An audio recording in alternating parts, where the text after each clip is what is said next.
On the beaches of Peru, a fisherman goes out on his boat and throws his net. Suddenly, the net is pulled down by something in the water and the man falls along.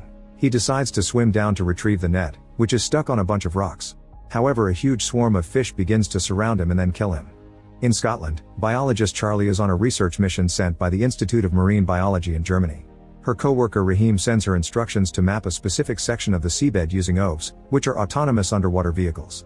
At that moment, Charlie sees an alarm on the computer and discovers that one of the OVs has stopped working, so she goes out on a boat to check on it.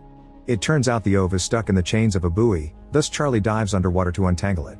As she works, she can't help sensing something strange surrounding her, but she can't see anything. Nervous, she finishes the untangling quickly and resurfaces, only to discover her boat has drifted away from her. Charlie swims as fast as possible and gets back to it just in time. Sometime later, Charlie receives co-workers Jess and Thomas, who will help her get the OV operational again. Thomas is surprised to find burned parts inside, but Charlie swears that she doesn't know how it happened. The duo leaves as soon as the repairs are done and now Charlie feels very lonely, so she goes to a pub where she meets fisherman Douglas and they end up spending the night together. The next morning, Charlie takes Douglas with her to launch the repaired OV. It goes well, but before they leave, Douglas notices something weird floating in the water. Charlie grabs it and sets it on fire as she explains it's methane hydrate, which is released by algae and then freezes. Sometimes a few pieces break free and float to the surface, however there are tons of them surrounding them now, which isn't normal. Charlie records it all and later sends it to the Institute for Professor Lehman and her other co-workers to analyze.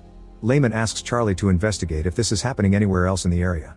Meanwhile in Canada, Leon and a co-worker of the Vancouver Marine Institute discover a dead orca at the beach with strange bruises on its body that could only be made by humans.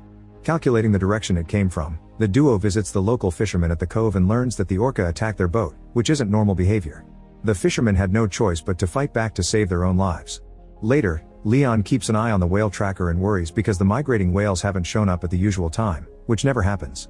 This is also causing trouble for local tourism since many people come by just to hire boat rides and watch the whales. Leon's girlfriend Lizzie runs a small boat and worries she may have to sell it if the whales don't arrive soon. The following day, Leon gets very excited when he hears signals indicating the whales have finally shown up. He calls Lizzie to let her know and is surprised to hear that all of them have come at the same time all over the coast. While Lizzie takes some tourists out on her boat including reporter Alicia, Leon heads out to do his research and is startled when a whale surfaces just to stare at him for a moment before leaving. Then Leo discovers multiple orcas advancing toward Lizzie's boat at a great speed, so he immediately goes after them to check what's happening. At that moment, a whale begins performing a few flips for the tourists, only to suddenly land directly on the boat and break it in two. People fall into the water and the orcas arrive to start feeding on them.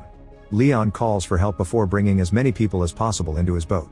Alicia manages to get aboard but Lizzie goes back to save a child. She pushes the little girl onto the boat safely.